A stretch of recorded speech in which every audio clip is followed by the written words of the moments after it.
சரி. இன்றைக்கி கலாத்தியர் 4ஆம் அதிகாரம் பார்க்கலாம். இதில் பார்த்தீங்கன்னா முதல் 7 வசனங்கள் ஒரு பகுதி, சரிங்களா? முதல் 7 வசனங்கள் ஒரு பகுதி. பார்த்தீங்கன்னா முதல் வசனத்தை தலைப்பாக போட்டு வச்சுக்கோங்க. பின்னும் நான் சொல்லுகிறது என்னவெனில், சுதந்திரவாளியானவன் எல்லாவற்றிற்கும் எஜமானாக இருந்தும் அவன் சிறு பிள்ளையாக இருக்கும் காலமளவும் அவனுக்கும் அடிமையானவனுக்கும் வித்தியாசமே இல்லை. சரிங்களா? தலைப்பாக போட்டு வச்சுக்கோங்க.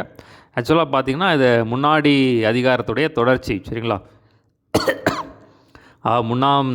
கலாத்தியர் 3ஆம் அதிகாரம் 26ஆம் அதிகாரத்திலிருந்து 4ஆம் அதிகாரம் 7ஆம் வசனம் வரைக்கும் அப்படிங்களா. நீங்கள் வந்து கிறிஸ்துவுக்குள்ளே வந்திருந்தீங்களா, இயேசு கிறிஸ்துவை பற்றின விசுவாசத்தினால தேவனுடைய பிள்ளைகளாக இருக்கீங்க, புத்தராக இருக்கீங்க அப்படின்னு சொல்லி சொல்கிறார், சரிங்களா? அந்த பகுதி தான், சரிங்களா? அது 3ஆம் அதிகாரம் 26ஆம் வசனத்துலேருந்து 4ஆம் அதிகாரம் 7ஆம் வசனம் வரைக்கும் அதை தொடர்ச்சி, சரிங்களா? அப்போ நீங்கள் பார்த்தீங்கன்னா நீங்கள் கிறிஸ்துவருடையவர்களாக இருந்தீங்கன்னா நீங்கள் வந்து ஆபிரகாம் சந்ததியாக சுதந்திரவாளியாக இருக்கீங்க, பார்த்தீங்கன்னா தேவனுடைய சுதந்திரவாளிகளாக இருக்கீங்க அப்படின்னு சொல்லி அதுதான் அந்த இடத்துல விளக்குறாரு. அது அப்படியே அதோடைய தொடர்ச்சி. 4ஆம் அதிகாரம் முதல் வசனம். பின்னும் நான் சொல்லுகிறது என்னவெனில், சுதந்திரவாளியானவன் எல்லாவற்றிற்கும் எஜமானாக இருந்தும் அவன் சிறு பிள்ளையாக இருக்கும் காலமளவும் அவனுக்கும் அடிமையானவனுக்கும் வித்தியாசமே இல்லை. தகப்பன் குறித்த காலம் வரைக்கும் அவன் காரியக்காரருக்கும் வீட்டு விசாரணைக்காரனுக்கும் கீழ்ப்பட்டிருக்கிறான். ஸோ அந்த இடத்துல என்ன சொல்கிறார் அப்படின்னா பார்த்தீங்கன்னா, சுதந்திரவாளியானவன் தான் எல்லாத்துக்கும் எஜமானாக இருந்தோம், சிறு பிள்ளையாக இருக்கும் காலமளவும் அடிமையாக இருக்கான் அப்படின்னு சொல்லி சொல்கிறார். ஸோ பார்த்தீங்கன்னா அது வந்து இந்த இடத்துல விளக்குறார். ஸோ ஒரு தகப்பன் ஒரு பெரிய எஜமானன் இருக்கார், அவனுக்கு வந்து அவன் தான் வந்து அவனுக்கு ஒரு பிள்ளை இருக்குன்னு வச்சுக்கோங்க, ஒரு பையன் இருக்கான், சின்ன பையன் இருக்கான் அப்படின்னா பார்த்தீங்கன்னா அந்த பையன் தான் வந்து உரிமையாள், வாரிசு, சரிங்களா? அந்த பையன் தான் வாரிசு. ஆனால் பார்த்தீங்கன்னா அந்த பையன் வந்து வளர்கிற வரைக்கும் அப்போ அந்த எஜமானன் வந்து வெளியே போனார்னா இல்லை வளர்கிற வரைக்கும் என்ன பண்ணுவார்னா அந்த வேலைக்காரங்கிட்ட அந்த மேனேஜர்கிட்ட சொல்லிடுவார், பார்த்தீங்கன்னா இந்த பையனை பார்த்துக்கோங்க, இவன் வந்து வீட்டை விட்டு வெளியே போகக்கூடாது, இல்லை வந்து கேட்டை விட்டு வெளியே போகக்கூடாது, இந்த எல்லைக்கு மேலே எல்லைக்கு அந்த பக்கம் போகக்கூடாது அப்படின்னு சொல்லி எல்லாம் சொல்லிடுவார். அப்போ பார்த்தீங்கன்னா அந்த சிறு பையன் வந்து பெருசாகிற வரைக்கும் பார்த்தீங்கன்னா அவங்க கண்ட்ரோலில் இருப்பான், சரிங்களா? அப்போ பார்த்தீங்கன்னா அந்த வேலைக்காரங்களுக்கு அந்த மேனேஜர்களுக்கு அடிமையாக இருப்பான். ஸோ அந்த அடிமையாக இருப்பான், அதாவது சொல்கிறதுக்கு கீழ்பட்டுருக்கணும், அந்த மேனேஜருக்கோ இல்லை அந்த வேலைக்காரங்களுக்கு அவன் கீழ்பட்டுருக்கணும். அப்போ பார்த்தீங்கன்னா அந்த பையன் வந்து இஷ்டத்துக்கு எதுவும் செய்ய முடியாது, சரிங்களா? அப்போ பார்த்தீங்கன்னா நீங்கள் போனால் போகக்கூடாது, இங்கே போகக்கூடாதுன்னா அங்கே போகக்கூடாது, அங்கே செய்யக்கூடாதுன்னா செய்யக்கூடாது, பார்த்தீங்கன்னா அவங்க தான் கண்ட்ரோல் பண்ணிகிட்டு இருப்பாங்க, சரிங்களா? ஸோ அதான் அந்த மாதிரி வந்து இந்த இடத்துல வந்து விளக்குறார். அப்படியே நாமும் சிறு பிள்ளைகளாக இருந்த காலத்தில் இவ்வுலகத்தின் வழிபாடுகளுக்கு அடிமைப்பட்டிருந்தோம். பார்த்திங்கன்னா நாமும் வந்து சிறு பிள்ளைகள், அதாவது ரட்சிக்கப்படுறதுக்கு முன்னாடி பார்த்திங்கன்னா நாமும் அநேக காரியங்களுக்கு வந்து அடிமைப்பட்டிருந்தோம் அப்படின்னு சொல்லி சொல்கிறார். இஸ்ரவேல் ஜனங்களை பார்த்து சொல்லும்போது என்ன சொல்கிறாருன்னா, இப்போ இஸ்ரவேல் ஜனங்கள் வந்து நியாயப்பிரமாணத்துக்கு அடிமைப்பட்டிருந்தாங்க, நியாயப்பிரமாணத்துக்கு கீழானவர்களாக இருந்தாங்க, நியாயப்பிரமாணம் அவரில் ஆளுகை செஞ்சுட்டு இருந்துச்சு அப்படின்னு சொல்லி அந்த அர்த்தத்தை சொல்கிறார், சரிங்களா? இப்போ ரட்சிக்கப்படாதவங்களுக்கு பார்த்திங்கன்னா மற்ற காரியங்களுக்கு வந்து நீங்கள் அடிமைப்பட்டிருந்தீங்க. அப்போ இஸ்ரவேல் ஜனங்கள் இயேசு கிறிஸ்துக்கு முன்னாடி நியாயப்பிரமாணம் கொடுக்கப்பட்ட காலத்தில் நியாயப்பிரமாணத்துக்கு வந்து நீங்கள் அடிமையாக இருந்தீங்க, நியாயப்பிரமாணத்துக்கு கீழானவர்களாக இருந்தீங்க, நியாயப்பிரமாணங்களை ஆளுகை செஞ்சுட்டு இருந்துச்சு அப்படின்னு சொல்லி சொல்கிறார். நாம் புத்திர சுவிகாரத்தை அடையும்படி நியாயப்பிரமாணத்திற்கு கீழ்ப்பட்டவர்களை மீட்டுக்கொள்ளத்தக்கதாக காலம் நிறைவேறின போது ஸ்திரீனிடத்தில் பிறந்தவரும் நியாயப்பிரமாணத்திற்கு கீழானவனாக தம்முடைய குமாரனை தேவன் அனுப்பினார். ஸோ பார்த்திங்கன்னா நம் பிள்ளைகள் ஆகும்படியாக நியாயப்பிரமாணத்திற்கு கீழ்ப்பட்டவர்களை மீட்டுக்கொள்ளத்தக்கதாக. ஸோ பார்த்திங்கன்னா இஸ்ரவேல் ஜனங்கள் வந்து நியாயப்பிரமாணத்துக்கு கீழான மோசே கொடுத்த நியாயப்பிரமாணம் பழைய ஏற்பாடு வரைக்கும் பார்த்திங்கன்னா இயேசு கிறிஸ்து சிலுவைக்கு போகிற வரைக்கும் பார்த்திங்கன்னா அந்த நியாயப்பிரமாணம் தான், சரிங்களா? அப்போ பார்த்திங்கன்னா நியாயப்பிரமாணம் கை கொள்ளணும் எல்லாருமே, சரிங்களா? அப்போ நியாயப்பிரமாணத்திற்கு கீழானவர்கள் அப்போ பார்த்திங்கன்னா அதிலிருந்து தேவன் வந்து விடுதலை பண்ணும்படியாக பார்த்திங்கன்னா காலம் நிறைவேறின போது ஸ்திரீனிடத்தில் பிறந்தவரும் நியாயப்பிரமாணத்திற்கு கீழானவனுமாகிய தம்முடைய குமாரனை தேவன் அனுப்பினார். ஸோ பார்த்திங்கன்னா இயேசு கிறிஸ்து பிதாவானவர் என்ன பண்ணுறாரு, ஒரே குமாரனாகிய இயேசு கிறிஸ்து வந்து ஜனங்கள் மீட்கப்படும்படியாக நியாயப்பிரமாணத்திலிருந்து விடுதலை செய்யும்படியாக வந்து அவர் அனுப்பினார் அப்படின்னு சொல்லி நம்ம அந்த இடத்துல பார்க்குறோம்.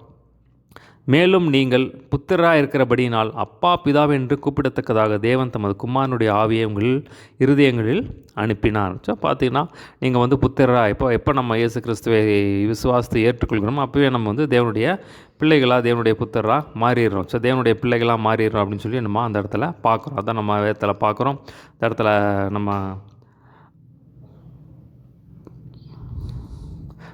யோவான் 1:12 நம்ம வாசிக்கும்போது இந்த இடத்துல சொல்கிறார், அவருடைய நாமத்தை மேல் விசுவாசம் உள்ளவர்கள் எத்தனை பேர்கள், ஏற்றுக்கொண்டவர்கள் எத்தனை பேர்கள், அத்தனை பேர்களும் பிள்ளைகளாகும்படியான அதிகாரத்தை கொடுத்தார் அப்படின்னு சொல்லி நம்ம பார்க்குறோம். அதே மாதிரி பார்த்திங்கன்னா ரோமர் 8:14 பார்த்தீங்கன்னா நீங்கள் வந்து தேவனுடைய புத்தராக இருக்கீங்க.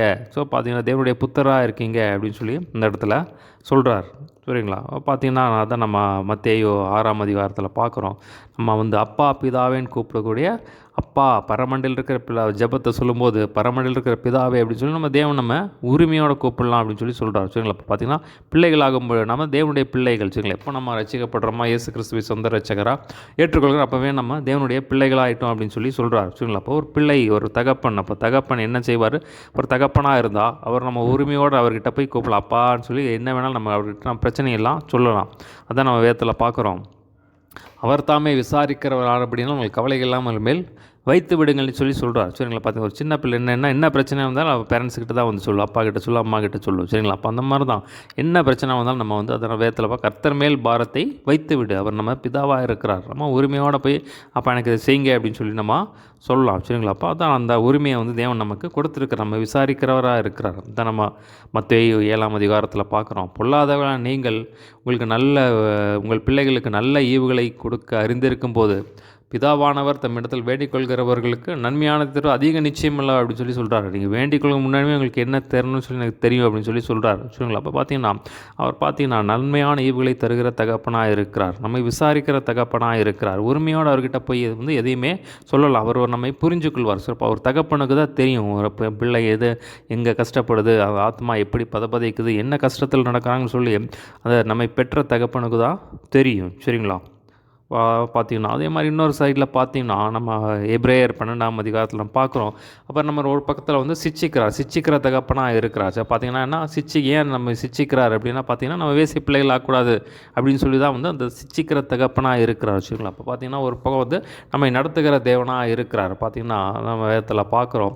பார்த்திங்கன்னா ஒரு தகப்பன் சுமப்பது போல சுமந்து கொண்டு வந்ததை நீங்கள் பார்த்தீர்கள்னு சொல்லி நம்ம சொல்கிறத நம்ம பார்க்குறோம். ஸோ தேவன் அவ்வளவா வந்து தாமை தாழ்த்தி பரலோகத்தை விட்டு இறங்கி நம்ம தாழ்த்தி நம்ம இடத்துல வந்து அவன் அந்தளவுக்காக உறவுக்குள்ள தேவன் வந்து விரும்புகிறத நம்ம அந்த இடத்துல பார்க்குறோம் பாருங்கள். ஸோ பார்த்திங்கன்னா அதனால தான் 1 யோவான் 3ஆம் அதிகாரத்தில் சொல்லும்போது சொல்கிறாரு, நாம் பிள்ளைகள் என்று அழைக்கப்படுவதனால் பிதாவானவர் நமக்கு பாராட்டின கிருபை எவ்வளோ பெருசு, அவருடைய அன்பு எவ்வளோ பெருசு பாருங்கள் அப்படின்னு சொல்லி சொல்கிறார். சரிங்களா? அப்போ பார்த்தீங்கன்னா அவ்வளோ உரிமையாக தந்திருக்காரு. பார்த்தீங்கன்னா அவர் வந்து சிருஷ்டிகர், நம்ம வந்து சிருஷ்டி. சரிங்களா? அப்போ பார்த்தீங்கன்னா எவ்வளோவா தம்மை தாழ்த்தி அடிமையின் ரூபம் எடுத்து நமக்காக வந்ததை நம்ம அந்த இடத்துல பார்க்குறோம் பாருங்கள். அப்போ பார்த்தீங்கன்னா அவருடைய குணாதிசயம் என்னென்னா பிள்ளைகள் நல்லா இருக்கணும், என் பிள்ளைகள் நல்லா உரிமையாக நல்லா எல்லா ஆசீர்வாதத்தோடு இருக்கணும். ஸோ அதான் வந்து அவருடைய எண்ணம் பாருங்கள். 7ஆம் வசனம் பாருங்கள். ஆகையால் இனி நீ அடிமையாக இராமல் புத்திரனாக இருக்கிறாய், நீ புத்திரனே ஆனால் கிறிஸ்து மூலமாய் தேவனுடைய சுதந்திரனாயும் இருக்கிறார். ஸோ சுதந்திரவாளிகள் அப்படின்னா பார்த்திங்கன்னா வாரிசுகள். ஸோ பார்த்திங்கன்னா இந்த அப்பா வச்சுருக்கிறதுக்கு சொத்துக்களுக்கு வாரிசுகள். ஸோ அதான் அந்த இடத்துல சொல்கிறார். ஸோ அப்போ பார்த்திங்கன்னா என்ன வச்சுருக்கார் அப்படின்னா பார்த்திங்கன்னா சுதந்திரவாளிகள் அப்படின்னு சொல்லி சுதந்திரமாக இருக்கிறீங்க அப்படின்னு சொல்லி சொல்கிறார். ஸோ அப்போ பார்த்திங்கன்னா நம்ம சங்கீதத்தில் பார்க்குறோம், கர்த்தரே நம் சுதந்திரம் அப்படின்னு சொல்லி பார்க்குறப்ப கர்த்தரே நம் சுதந்திரமாக இருக்கா, அப்போ தேவனே நம் சுதந்திரமாக இருக்கிறார் சொல்கிற இடத்துல பார்க்குறோம். அப்போ பார்த்திங்கன்னா இயேசு கிறிஸ்து பிதாவன் யோவான் 17ஆம் அதிகாரத்தில் ஜெபம் பண்ணும்போது சொல்கிறாரு, என்னுடையவைகள் யாவும் உம்முடையவைகள் என்னுடையவைகள். ஸோ பார்த்திங்கன்னா எல்லாமே என்னோட இருக்கிறது எல்லாம் உம்முடையது தான். அப்போ உம்முடையவைகள் என்னுடையன்னு சொல்லி உரிமையாக சொல்கிறாரு பாருங்கள். அப்போ பார்த்திங்கன்னா தேவன் சொல்லும்போது சொல்கிறாரு, வெள்ளியும் என்னுடையது பொன்னியும் என்னுடையது அப்படின்னு சொல்லி சொல்கிறார், பூமியும் அது நிறைவும் என்னுடையது அப்படின்னு சொல்லி சொல்கிறார். அப்போ பார்த்திங்கன்னா ஆண்டவர் உரிமையோடு சொல்கிறார் பாருங்கள். தன் பிள்ளைகளுக்கு சொல்கிறாரு, இது வரைக்கும் என் நாமத்தில் ஒன்றுமே கேட்கல, கேளுங்கள் உங்கள் சந்தோஷம் நிறைவாக இருக்கும்படி பெற்றுக்கொள்வீன்னு சொல்லி சொல்கிறார். சரிங்களா? பார்த்தீங்கன்னா என் நாமத்தினால் எதை கேட்டாலும் அதை செய்வேன்னு சொல்லியிருக்கிறார் பாருங்கள். அதான் பார்த்தீங்கன்னா கலாத்தியர் 3:14 நம்ம வாசிக்கிறோம், ஆபிரகாமின் ஆசீர்வாதங்கள் கிறிஸ்து இயேசுவின் மூலமாய் நமக்கு புறஜாதிகளுக்கு வருகிறது, அவர் ஏற்றுக்கொண்டவர்களுக்கு வருகிறது அப்படின்னு சொல்லி நம்ம பார்க்குறோம். சரிங்களாப்பா? கர்த்தர் ஆபிரகாமை எப்படி ஆசீர்வதிச்சார் பார்த்தீங்கன்னா நம்ம வேதத்தில் பார்க்குறோம். நான் சொன்னேன் ஒரே ஒரு வசனத்தில் நம்ம முடிச்சுட்டார் பாருங்கள் ஆண்டவர். ஆதியாகமம் 24:1 கர்த்தர் ஆபிரகாமை சகல காரியங்களும் ஆசீர்வதித்தார். சரிங்களா? அப்போ அந்த ஆபிரகாமை ஆசீர்வாதம் கிறிஸ்து இயேசுவின் மூலமாக நமக்கு வருகிறதா இருக்குது. ஸோ பார்த்திங்கன்னா என் பிள்ளைகள் நல்லா இருக்கணும், அதுதான் ஆண்டவருடைய எண்ணம். என் பிள்ளைகள் நல்லா இருக்கணும், அதை ஆட சொல்கிறார். உன் ஆத்மா வாழ்வது போல் எல்லாவற்றிலும் வாழ்ந்து சுகமாயிரு, எல்லாவற்றிலுமே நல்லா ஆயிரு. ஸோ நான் உன்னை வச்சுருக்கேன், அப்போ நல்லா ஆயிரு அப்படின்னு சொல்கிறார் ஆண்டவர். நல்லா செழிப்பாயிரு, நல்லா ஆசீர்வாதமாக ஆயிரு. ஸோ ஆண்டவர் வந்து ஏனோ தானோ நம்ம தரித்திரப்பட்டு நம்ம கடன் வாங்கிட்டு ஒரு வியாதிப்பட்டு அது வந்து தேவன் வந்து விரும்புறதில்லை. வச்சுங்களா, இப்போ நம்ம ஆண்டவர் சொல்கிறார், என் ஜனங்கள் அறிவில்லாமையினாலே சங்காரமாகிறார்கள். இப்போ தேவனோடு நெருங்கும் போது எல்லாமே நமக்கு சொந்தம். தேவனுடைய வாக்கு தத்தங்கள் எல்லாம் ஆமென்றும் இருக்குது பாருங்கள். சரிங்களா, இந்த லூக்கா 15 சொல்லுகிற போது இது ரொம்ப முக்கியமான ஒரு வசனம் பாருங்கள். லூக்கா 15:31 வாசிகள் அந்த கெட்ட குமாரன் அந்த ஓமையை பற்றி சொல்லும்போது சொல்கிறாரு, அந்த பெரிய மகன் கோச்சிட்டு போயிடுறான். அப்போ தேவன் நம்மளை பார்த்து சொல்கிறாரு, பார்த்தீங்கன்னா அந்த பெரிய மகன் வந்து, நீ எனக்கு ஒரு ஆட்டுக்குட்டியை கூட அடிக்கலையே, நான் எனக்கும் என் நண்பர்களுக்கு ஒரு ஆட்டுக்குட்டியை கூட அடிக்கலைன்னு சொல்லி அவர் கூச்சிட்டு போகும்போது அப்போ அந்த தகப்பன் சொல்கிறாரு, பாருங்கள், ரொம்ப முக்கியமான வசனம் பாருங்கள். மகனே, நீ எப்போதும் என்னோடு இருக்கிறாய், எனக்கு உள்ளதெல்லாம் உன்னுடையதாக இருக்கிறது. சரிங்களா, மகனே, நீ எப்போதும் என்னோடு இருக்கிறாய், எனக்கு உள்ளதெல்லாம் உன்னுடையதாக இருக்குது அப்படின்னு சொல்கிறார். சரிங்களா, பரலோகத்தை வச்சுருக்கார் ஆண்டவர் நமக்கு. சரிங்களா, நமக்கு என்ன தேவையானாலும் தெரியும். இப்போ அவர்கிட்ட கேட்டு பெற்றுக்கொள்ளலாம் பாரு. சரிங்களா, பார்த்திங்கன்னா நம்ம அவருடைய பிள்ளைகள் நல்லா இருக்கணும், அதுதான் வந்து அவருடைய எண்ணம் பாருங்கள். அடுத்த பாருங்கள் 8ஆம் வசனத்திலிருந்து அடுத்த பார்த்தீங்கன்னா 8ஆம் வசனத்திலிருந்து 20ஆம் வசனம் வரைக்கும் அடுத்த பகுதி, 8 முதல் 20 வரை அடுத்த பகுதி. அந்த 9ஆம் வசனத்தை தலைப்பாக போட்டுக்கலாம். இப்பொழுதோ நீங்கள் தேவனை அறிந்திருக்க அல்லது தேவனால் அறியப்பட்டிருக்க பலனற்றதும் வெறுமையானதுமான வழிபாடுகளுக்கு நீங்கள் மறுபடியும் அவைகளுக்கு அடிமைப்படும்படி விரும்புகிறது என்ன? தலைப்பாக போட்டு வச்சுக்கோங்க. சரிங்களா, 8ஆம் வசனம் வாசிக்கிறேன். நீங்கள் தேவனை அறியாமல் இருந்தபோது சுபாவத்தின்படி தேவன் இல்லாதவர்களுக்கு அடிமையாக இருந்தீர்கள். ஸோ பார்த்தீங்கன்னா நீங்கள் வந்து தேவனை அறியாமல் இருந்தபோது பார்த்தீங்கன்னா நீங்கள் வந்து பல வழிபாடுகளில் வந்து இருந்தீங்க, அதுக்கு வந்து அடிமையாக இருந்தீங்க அப்படின்னு சொல்கிறார்.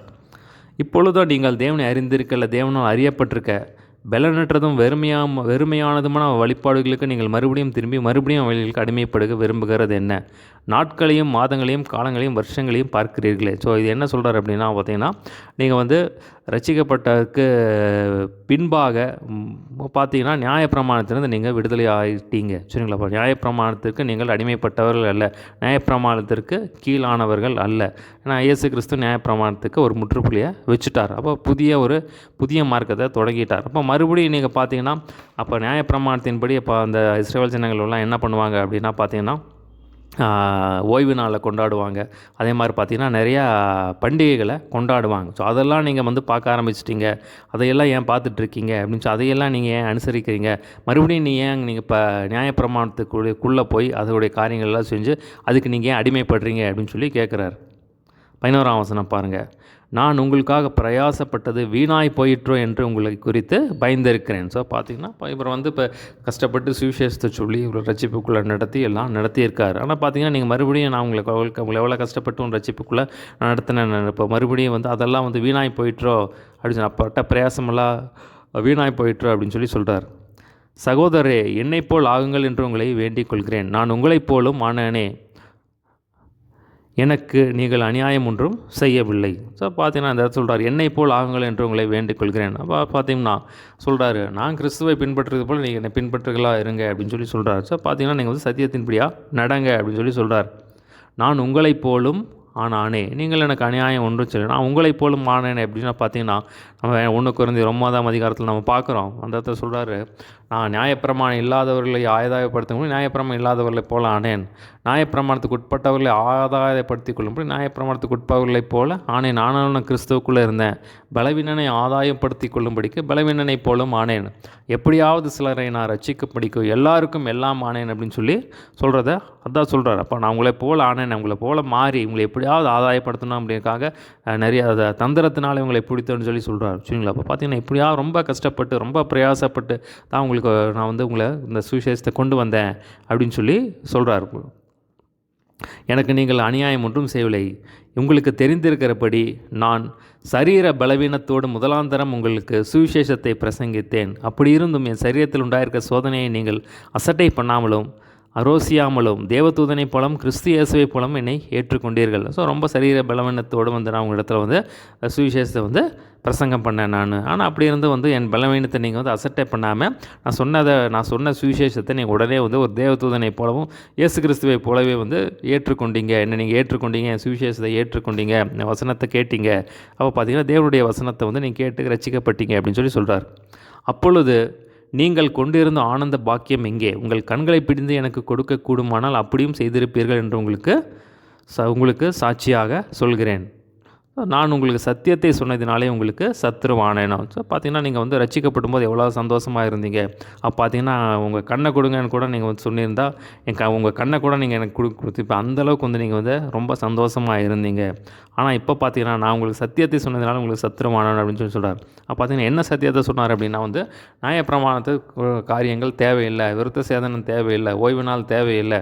ஸோ பார்த்தீங்கன்னா நீங்கள் மறுபடியும் அதுக்குள்ளே போய் மறுபடியும் வந்து அந்த காரியங்கள் எல்லாம் வந்து ஈடுபடாதீங்க அப்படின்னு சொல்லி சொல்கிறார். நீங்கள் மறுபடியும் நியாயப்பிரமாணத்துக்குள்ளே அதுக்கு அடிமையாயிராதீங்க சொல்லி அதுதான் சத்தியம். பார்த்தீங்க இயேசு கிறிஸ்து தான் சத்தியம் வச்சுருக்கீங்களா. அப்போ இயேசு கிறிஸ்து வந்ததுக்கப்புறம் வந்து நியாயப்பிரமாணத்துக்கு ஒரு முற்றுப்புள்ளியை வச்சுட்டார். அது நமக்கு தேவையில்லை. விசுவாசத்தினாலே நம்ம நீதிமான்கள் ஆகிறோம். அப்போ விசுவாசத்தை கொண்டு இப்போ தேவனை வந்து விசுவாசிக்கிறனா வந்து ரட்சிக்கப்படுகிறோம். ஸோ அதனால் கிரியை செய்கிற நான் நியாயப்பிரமாணத்தின் கிரியையினால் ஒருவனும் நீதிமான் ஆகிறது இல்லை. இப்போ பார்த்தீங்க இயேசு கிறிஸ்து உலக ரட்சகர். ஸோ அவரை நீங்கள் பின்பற்றுங்க, கிருபையை பற்றி கொள்ளுங்க. அதுதான் சத்தியத்தை நான் சொன்னேன். அதனால் உங்களுக்கு வந்து சத்ருவானோ அப்படின்னு சொல்லி சொல்கிறார்.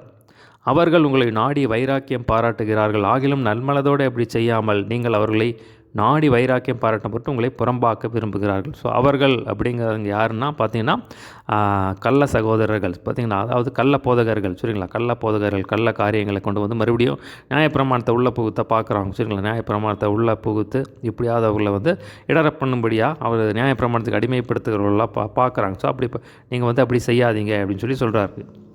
நல் விஷயத்தில் வைராக்கியம் பாராட்டுவது நல்லது தான். அதை நான் உங்களிடத்தில் இருக்கும்போது மாத்திரமல்ல எப்பொழுதுமே பாராட்ட வேண்டும். ஸோ நல்ல காரியத்தில் வந்து வைராக்கியம் பாராட்டுறது நல்லது. அப்போ பார்த்தீங்கன்னா சத்தியத்துக்காக வைராக்கியம் உண்மையான சத்தியத்துக்காக வைராக்கியம் பாராட்டுறது நல்லது. அதே மாதிரி பார்த்தீங்கன்னா நீங்கள் சில நல்ல காரியங்களுக்காக வைராக்கியம் பாராட்டு நல்ல. நான் வந்து சண்டே சர்ச்சுக்கு ரெகுலராக போவேன், சண்டே சர்ச்சுக்கு போவேன், அது நல்ல காரியம். அந்த மாதிரி சில நல்ல காரியங்கள் சில பக்தி வைராக்கியமாக இருக்கிறது வந்து நல்ல காரியங்கள். ஸோ நான் பரிசுத்தத்தை காத்துக்கொள்வேன், அதுக்கு நீங்கள் வைராக்கியம் பாராட்டலாம். இப்போ இயேசு கிறிஸ்து அப்படி தான் வந்து பாராட்டினார்.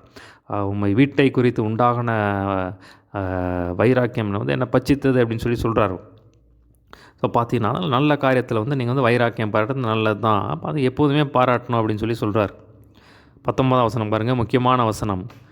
என் சிறு பிள்ளைகளே, கிறிஸ்து உங்களிடத்தில் உருவாகும் அளவு நான் உங்களுக்காக மறுபடியும் கர்ப்பவேதனைப்படுகிறேன். சரிங்களா, ரொம்ப ஒரு முக்கியமான வசனம் பாருங்கள்.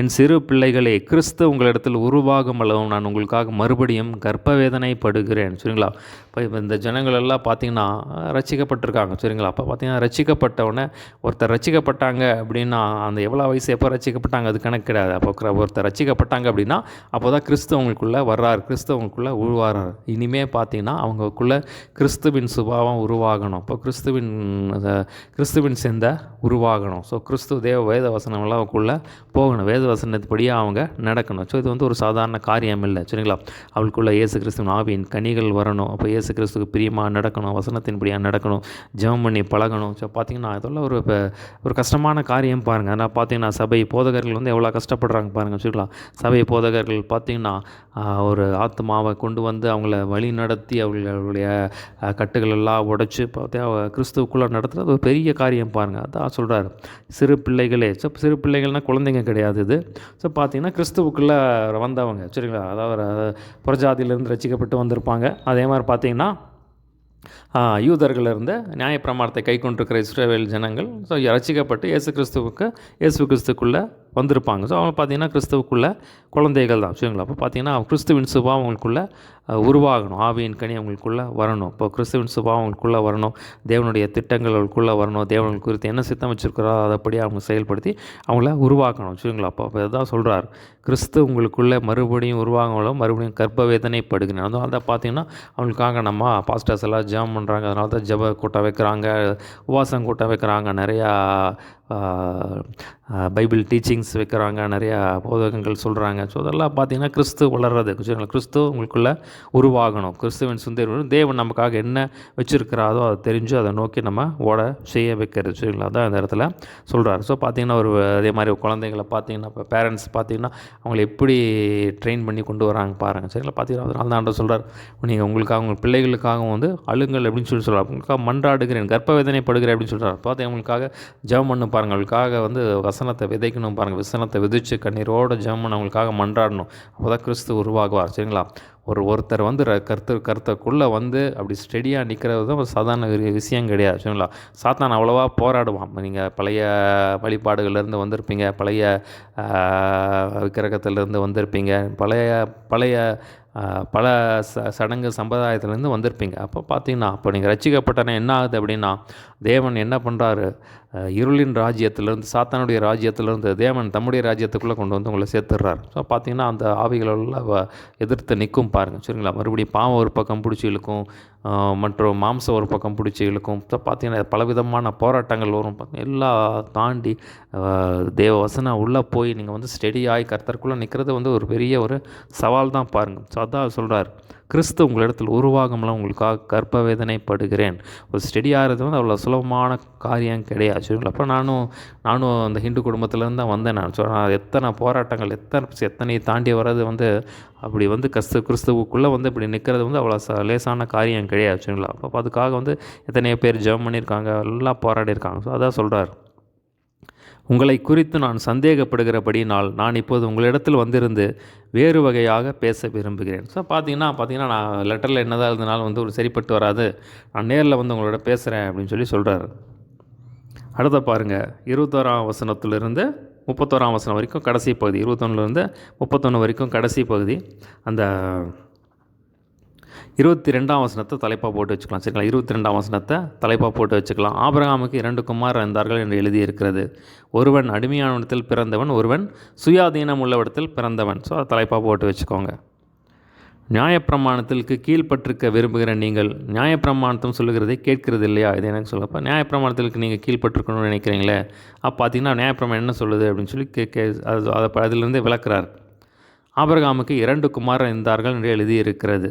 ஸோ பார்த்தீங்கன்னா ஒருவன் அடிமையானவனிடத்தில் பிறந்தவன், ஒருவன் சுயாதீனம் உள்ளிடத்தில் பிறந்தவன். ஸோ பார்த்தீங்கன்னா ஆபிரகாமுக்கு 2 குமாரர் இருந்தாங்க. ஒருத்தர் வந்து ஆகாருக்கு பிறந்த இஸ்மவேல், அது வந்து அடிமை பெண் ஆகார் இடத்துல பிறந்தது இஸ்மவேல் சரிங்களா. அதே மாதிரி பார்த்தீங்கன்னா சுயாதீனம் உள்ளிடத்தில் பிறந்தவன் யார் அப்படின்னா பார்த்தீங்கன்னா சாராள் மூலமாக பிறந்தது தான் வாக்குத்தத்தத்தின்படியாக பிறந்தது சுயாதீனம் உள்ளவள் அப்படின்னா விடுதலையானவள்னு அர்த்தம்.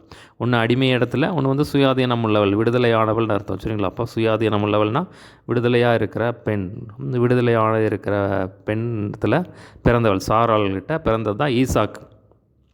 அடிமையான இடத்தில் பிறந்தவன் மாம்சத்தின்படி பிறந்தான், சுயாதீன இடத்தில் பிறந்தவனோ வாக்குத்தத்தத்தின்படி பிறந்தான். ஸோ பார்த்தீங்கன்னா அடிமையான இடத்தில் பிறந்தவன் மாம்சத்தின்படி பிறந்தான், சுயாதீன இடத்தில் பிறந்தவன் வாக்குத்தத்தத்தின்படி பிறந்தான். இவைகள் ஞான அர்த்தமுள்ளவைகள். அந்த 2 ஸ்திரீகள் 2 ஏற்பாடுகள். ஒன்று சீனாய் மலையில் உண்டான ஏற்பாடு, அது அடிமைத்தனத்திற்குள்ளாக பிள்ளை பெறுகிறது. அது ஆகார் என்பவள் தானே. ஆகார் என்பது அரபு தேசத்தில் உள்ள சீனாய் மலை. அந்த ஆகார் இப்பொழுது இருக்கிற எருசலேமுக்கு சரி, இவள் தன் பிள்ளைகளோட கூட அடிமைப்பட்டிருக்கிறாளே. ஸோ பார்த்தீங்கன்னா இந்த இடத்துல சொல்கிறாரு, அடிமையானத்தில் பிறந்தவன் மாம்சத்தின்படி பிறந்தவன். அதாவது ஆகார்னு சொல்கிறார். ஆகார் இன்னொன்று பார்த்தீங்கன்னா இன்னொன்று வந்து சாராள் சரிங்களா. அடிமை பெண்ணிடத்தில் வந்து ஆகார். ஸோ இதை வந்து அந்த பழைய ஏற்பாட்டு மோசே மூலமாக கொடுக்கப்பட்ட அந்த சீனாய் மலையில் கொடுக்கப்பட்ட அந்த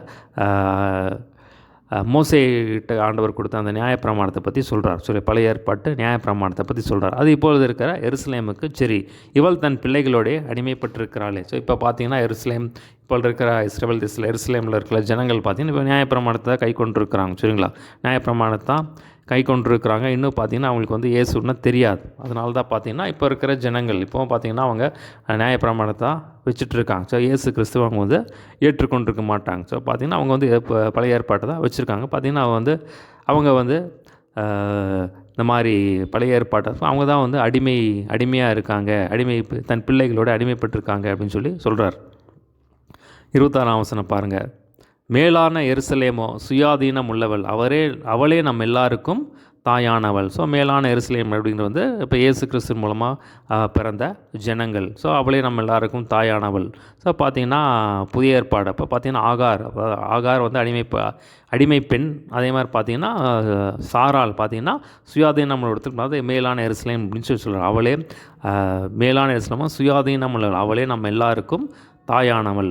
அந்தபடி பிள்ளை பெறாத மலடியை மகிழ்ந்திரு, கர்ப்பவேதனைப்படாதவளே களிப்பாய் எழும்பி ஆர்ப்பரி. புருஷனுள்ள ஸ்திரீயை பார்க்கிலும் அனாத ஸ்திரீக்கே பிள்ளைகள் அதிக பிள்ளைகள் உண்டு என்று எழுதியிருக்கிறது. ஸோ பார்த்திங்கன்னா இது எங்கே 27ஆம் வசனம் பக்கத்தில் அது எங்கே இருக்குது அப்படின்னா ஏசையா 54:1 சரிங்களா. ஏசையா 54:1. 28ஆம் வசனம் பாருங்கள். சகோதரரை நாம் ஈசாக்கை போல வாக்குத்தத்தத்து பிள்ளைகளாக இருக்கிறோம். ஸோ பார்த்திங்கன்னா நம்ம வந்து வாக்குத்தத்தத்து பிள்ளைகளாக இருக்கோம் அப்படின்னு சொல்கிறாரு. பார்த்திங்கன்னா இஸ்மாவேல் வந்து பார்த்திங்கன்னா அடிமை அந்த பழைய ஏற்பாடு நியாயப்பிரமாணத்தை குறிக்கிறது. பார்த்திங்கன்னா நம்ம வந்து வாக்குத்தத்தத்தின் பிள்ளைகளாக இருக்கிறோம். இயேசு கிறிஸ்து நியாயப்பிரமாணத்தின் முடிவாக இருக்கிறான்னு சொல்லி நம்ம பார்ப்போம். இயேசு கிறிஸ்து நியாயப்பிரமாணத்துக்கு ஒரு முடிவு உண்டாக்கிட்டார். இப்போது இயேசு கிறிஸ்துவை ஏற்றுக்கொண்ட ஜனங்கள் அவர் தான் மேசியா, அவர் தான் கிறிஸ்து. ஸோ பார்த்திங்கன்னா நியாயப்பிரமாணத்துக்கு ஒரு முடிவு உண்டு. ஏன்னா நியாயப்பிரமாணம் நம்மை கட்டி வச்சிருக்கிறது, நியாயப்பிரமாணம் ஆளுகை செய்கிறது, நியாயப்பிரமாணத்தை கைக்கொள்கிறவர்கள் சாபத்துக்குட்பட்டவர்கள் சொல்லி நம்ம வேதத்தில் பார்க்குறோம். அது நம்மை கட்டி வச்சிருக்கிறது. அதான் பாவத்தின் பலன் நியாயப்பிரமாணம் அப்படின்னு சொல்லி நம்ம பார்க்குறோம். அப்போ அதிலிருந்து இயேசு கிறிஸ்து நம்மை வந்து விடுதலை பண்ணி இருக்கிறார். ஸோ பார்த்திங்கன்னா நம்ம இயேசு கிறிஸ்துவை ஏற்றுக்கொண்டவர்கள் பார்த்திங்கன்னா தேவனுடைய பிள்ளைகள். ஸோ பார்த்திங்கன்னா நம்ம சாராளுக்கு பிள்ளைகளாக இருக்கிறோம் அப்படின்னு சொல்லி நம்ம வேதத்தில் பார்க்குறோம். சரிங்களா. ஈசாக்கை போல் வாக்குத்தத்தத்து பிள்ளைகளாக இருக்கிறோம் அப்படின்னு சொல்லி சொல்கிறார். இப்போ பார்த்திங்கன்னா இப்போ நம்ம வந்து புதிய ஏற்பாட்டு பிரமாணத்தில் இருக்கும். அதாவது புதிய ஏற்பாட்டு பிரமாணம் எது அப்படின்னா பூர்ண பிரமாணம். சரிங்களா. புதிய ஏற்பாட்டு பிரமாணம் பூர்ண பிரமாணம் இயேசு கிறிஸ்துவினால் உண்டாகிய ஆவியின் பிரமாணம். சரிங்களா. அப்போ அந்த சுயாதீன பிரமாணம், ஒரு விடுதலையின் பிரமாணம். சரிங்களா. அப்போ அந்த பிரமாணத்தில் நம்ம இருக்கிறோம். ஆகிலும் மாம்சத்தின்படி பிறந்தவன் ஆவியின்படி பிறந்தவனை அப்பொழுது துன்பப்படுத்தின போல இப்பொழுதும் நடந்து வருகிறது. அதை குறித்து வேதம் என்ன சொல்கிறது? அடிமையானவளின் மகன் சுயாதீனமளுடைய குமாரனுடைய சுதந்திரவாளியாக இருப்பதில்லை. ஆகையால் அடிமையானவளையும் அவளுடைய மகனையும் புறம்பே தள்ளு என்று சொல்லுகிறது. ஸோ பார்த்திங்கன்னா நம்ம வந்து புதிய ஏற்பாடு வந்து பழைய ஏற்பாட்டின் தொடர்ச்சி அல்ல. சரிங்களா. அப்போ நியாயப்பிரமாணத்துக்கு தேவன் ஒரு முற்றுப்புள்ளியை வச்சார். இப்போ புதிய ஏற்பாடு வந்து ஒரு புதிய மார்க்கம், ஒரு புதிய வழி. அப்போ இயேசு கிறிஸ்துவினால் உண்டாகிய ஆவியின் பிரமாணம். சரிங்களா. அதான் நம்ம வேதத்தில் பார்க்குறோம்.